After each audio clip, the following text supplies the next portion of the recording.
welcome to freshman English class. We are starting a new unit today, so I'm going to break you up into your groups. It's going to be the 7 of you here, including Carly here. Hey. Kelly, you're going to be by yourself working through this unit, and then the rest of the class you're going to be grouped together to work through this unit. Is everybody okay with that? Does that work like? You don't think that's going to be good for this unit? No. Okay. Well, how about this? Kelly, you're still by yourself, and you three get to be with the rest of the group. Okay? Is that better? No. No, that sounds The three of good. you, are you three okay with this group? Yeah. No. Kelly, you're still not okay with this? Okay. I tried to demonstrate a little bit of what the diversity here is in Eau Claire.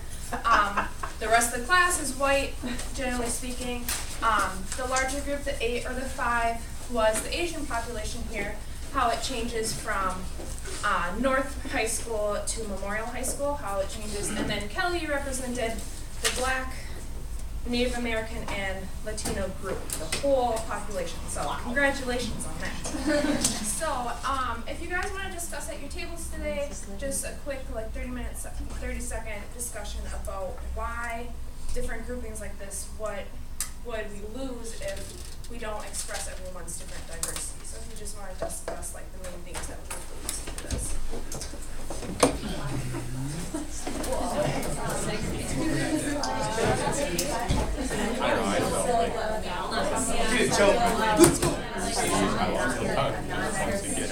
Somewhere else. You have to deal with it. You don't know how to handle it. Intentions are great. You still have to deal with it.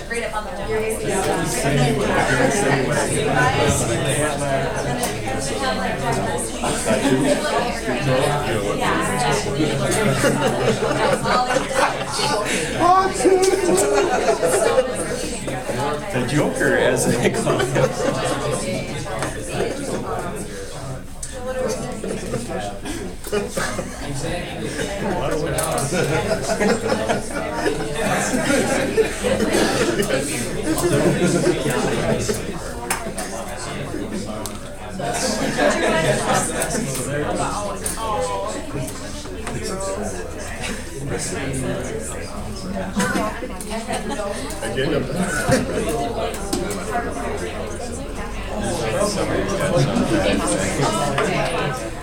Start here, bring it back together, class. Do you want to say just like a snippet of what you talked about, maybe like 10 seconds worth? Okay, well, I'm taking a class right now, ES 385, and we talk a lot about this, and what we talked about lately is how we have no diversity on this campus, like next to none, and then we'll take a picture and throw it on the homepage of like an Asian student or an African American student, and we'll throw diversity next to it. It's just misleading because it's untrue. We are a very diverse campus. Ethnically Ethnically diverse campus. Okay, next table. Do you have anything to add on to that? Okay. I can tell them. You might as well. Okay, well, we talked about how if we're not integrating our students, Josh was talking about how if their past experiences and backgrounds and ideas can't clash with others, then true learning isn't occurring, and they're going to go out in the real world and they might have a really negative experience instead of classroom experience that the teacher can try to shape into a classroom. Especially because Wisconsin doesn't have a whole lot of diversity. Like if you go to Milwaukee, the population changes a lot. You go to my hometown of Hayward, we have a much more Native American population. So if you go to California, there's a much more, many more immigrants coming from Mexico. There's a whole lot of different cultures that you experience when you go around. So to be global in your experience of cultures. Do you have anything to add at the back table? We basically said the same thing as that if there's not a big, ethnically diverse population in your class, you're not going to have somebody to challenge your ideas on things such as race or how that affects you. So you need the first-hand experience with that. Anything on this side that you wanted to add that wasn't talked about before? Yes. We just talked about how not only challenging your perspective, but just being able to hear other perspectives.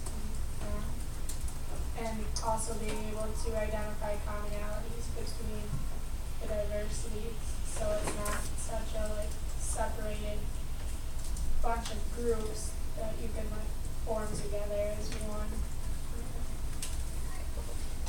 So our unit, we are going to be starting cultural diversity unit. We're going to be reading The Late Homecomer for this. Can I get a show of hands who's read this before? Okay, that's good. There's lots of prior knowledge coming into this. So what I'm going to have you do today in class is we're going to read just a page of it. We're going to be doing just an informal reading inventory to see your comprehension level, your skill, your reading level. So there's 3 or 4 different things I'd like you to look for when you're reading this. We're going to read one page, and I'd like you to time yourself to see how long it takes you to read this. This is going to be good for like your own knowledge. If we have readings assigned at night, you can kind of decide how long it'll take you to read it, how much time you have to set aside for it. We're also going to use the 5-finger rule. This is for every word on the page that you don't understand, you use a finger. If you get up to 5, it may mean that this book might be a little bit too difficult for you. About in the 3 range is going to be good because that means it's going to be instructional. I'll be able to teach you some, and then if you don't really get anything, it's sort of like an independent, but then that's where the comprehension level comes in. So I'd like you to look for who may be the main characters or the main themes that may be going on with this. So we're going to read this page here. Can everybody see this? Yes.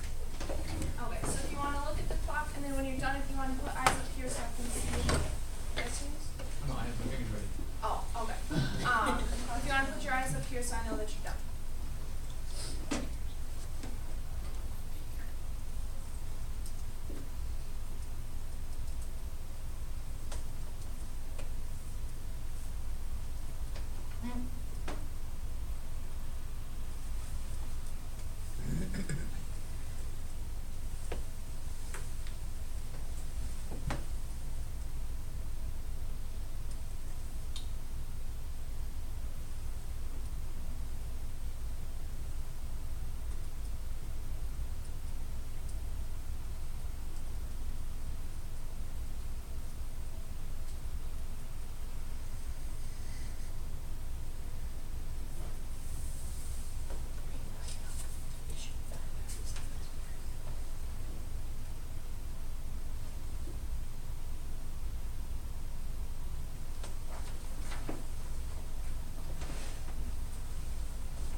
Everybody got that now? Yes. Sam, could you hit the lights for us again, please? So, did you remember to check the time, how long it took you to read it?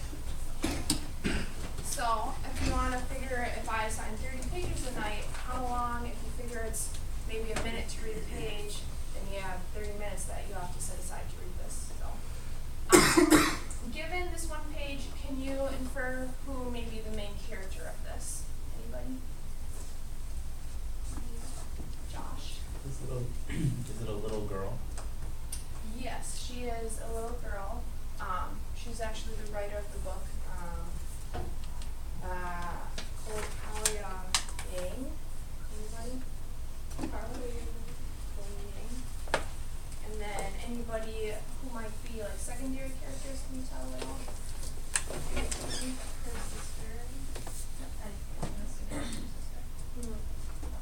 So then, can you kind of figure out what's happening at this point right now? Just follow. Yep, Josh.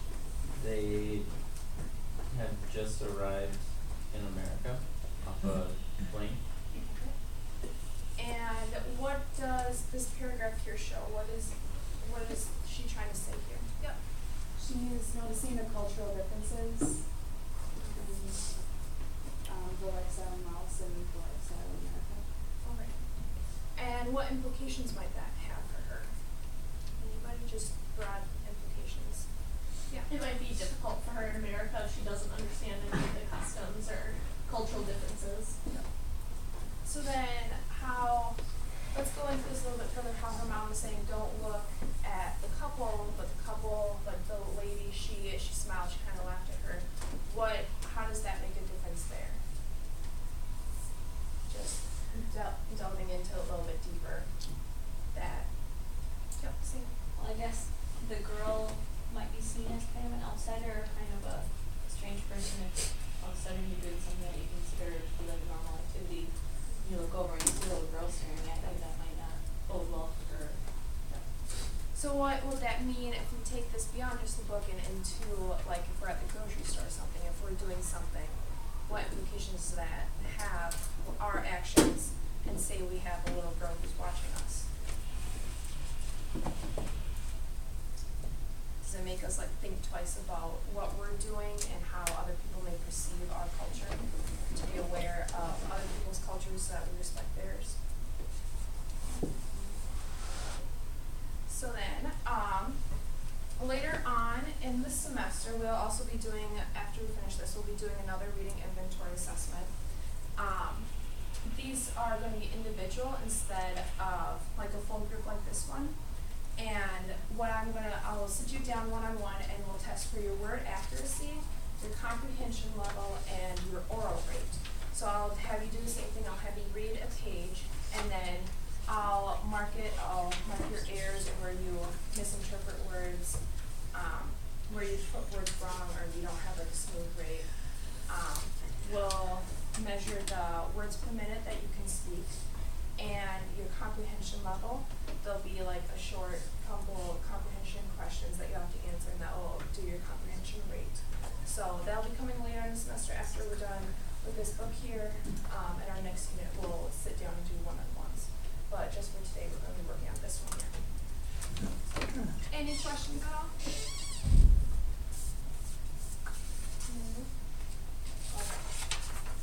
Well, let's get started then.